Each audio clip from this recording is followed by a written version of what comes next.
Bien, à partir du pressé que nous avons vu précédemment ici, nous sommes dans cette position déjà sur l'avant et nous allons insister un peu plus en venant ici par-dessous, chercher comme un tiré et repartir en arrière pour s'asseoir ici dans cette posture avec la main droite qui vient se positionner contre l'hypocondre du foie ici. Le poing fermé, la paume vers le sol, cette main ici qui protège au niveau du visage. Okay.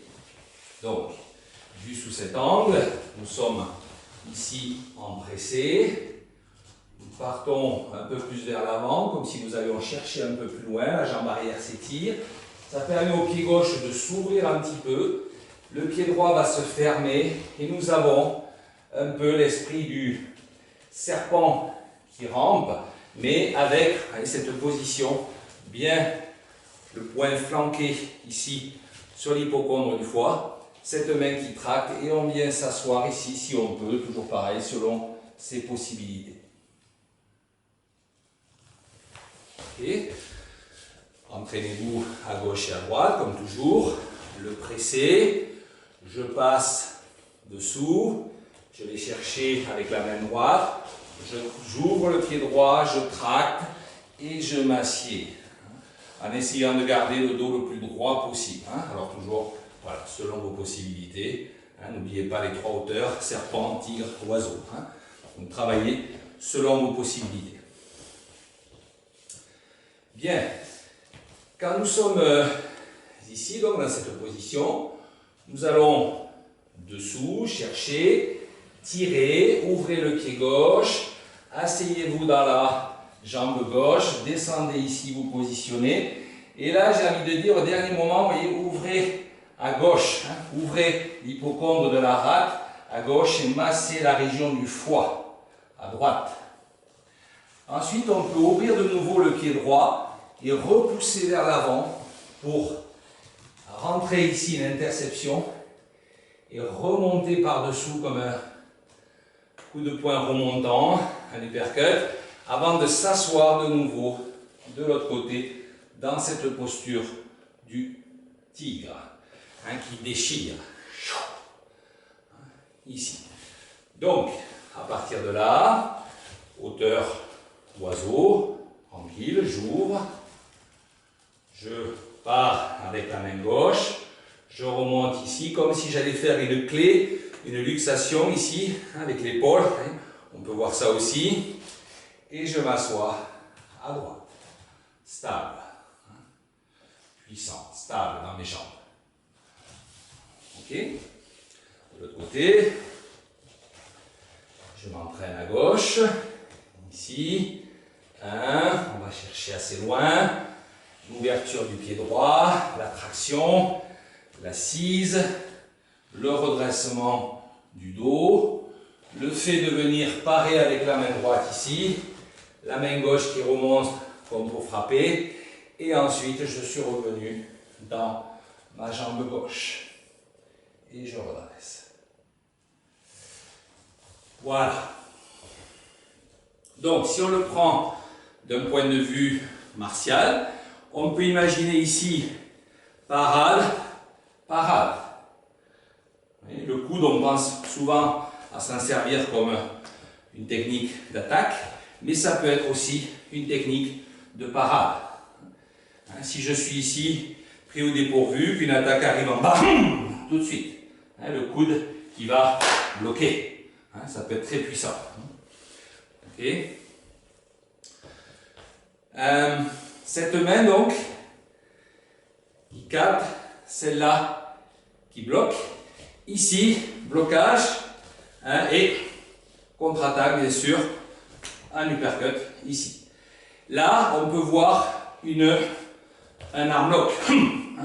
Voilà, on a chargé le bras de l'adversaire sur l'épaule et on fait un arm lock en tirant ici sur l'arrière.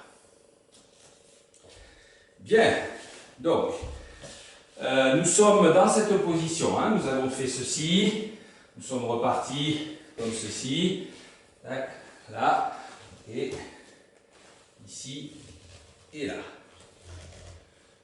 Ok. À partir de là, regardez, ça remonte. Hein, et cette main droite, ce bras droit, va comme capter une attaque hein, dans un mouvement circulaire, hein, comme si je ramassais une jambe. Ok. Donc, dans cette position, je suis ici, je remonte, je capte une attaque.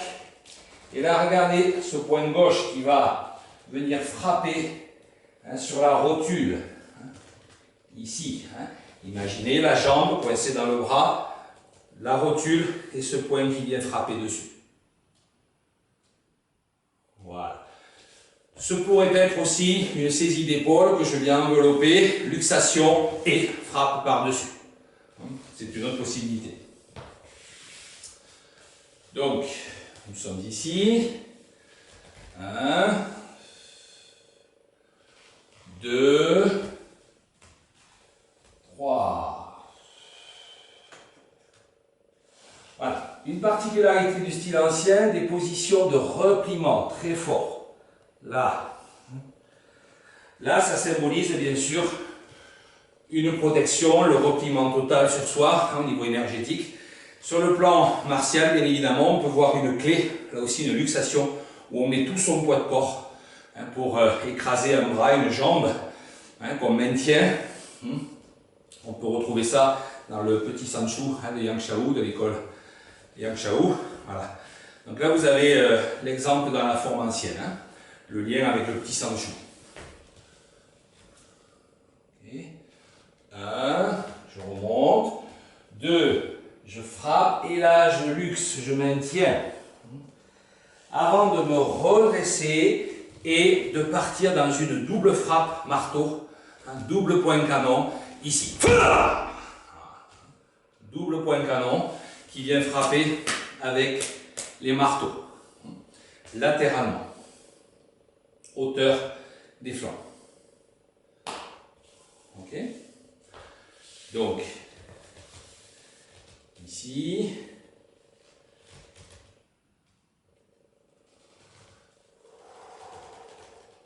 respirez.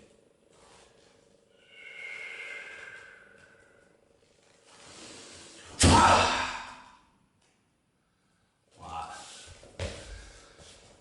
Donc, si je me mets dans cette direction, pour que vous ayez une autre vision.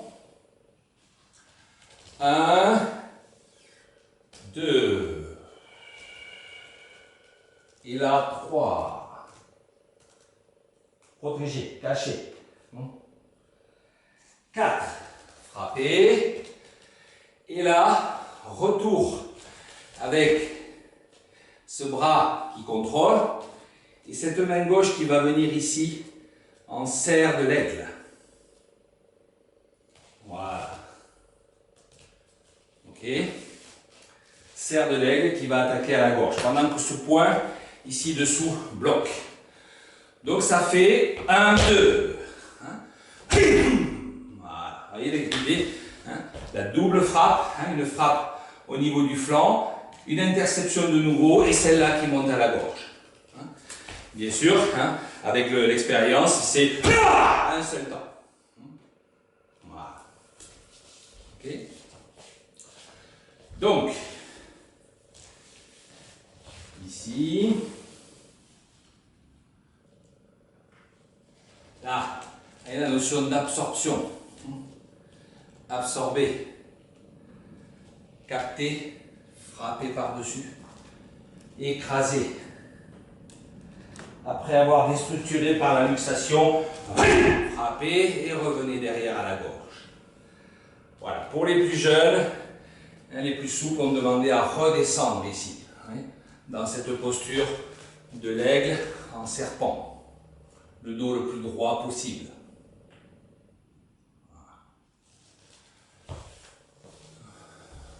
Voilà, entraînez-vous tranquillement à droite et à gauche et n'oubliez pas le principe des 3 hauteurs. Voilà, serpent, tigre, oiseau. Choisissez votre animal.